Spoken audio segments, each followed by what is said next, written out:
ապրող գրողներին, մեր հարգելի Անժելային իր զեփյուրին եւ բոլոր մասնակիցներին ապրեք, որ հատուկ շնորհակալություններս մեր Մարգարիտային, Ռուզանին, Արային, իրենք մեր սենց այս գործի լավ ընկերներն են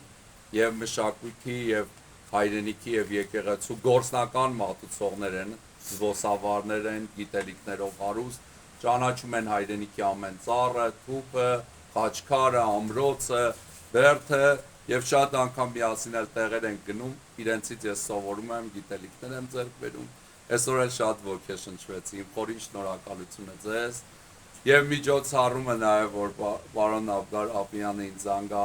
զանգեցի Սրբազան հորը, ասի նմանատիպ միջոցառում կա, հնարավոր է մեր մոտ անել, ասեց մեծագույն պատիվ կլինի մեզ, մեր թեմի համար, Սրբազան հայրը, այսպես ասեմ,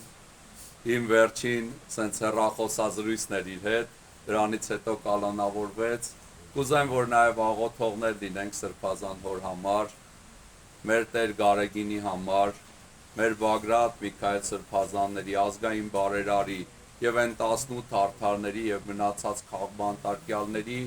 եւ առավել եւս իրանցից էլ Բաքվում գտնվող մեր գերիների վերադարձի համար։ Թող Աստված մեր գերված եղբայրներին ազատություն տա, մեր հայրենիքը շեն պահի, մեր եկեղեցին էլ զորավոր լինի։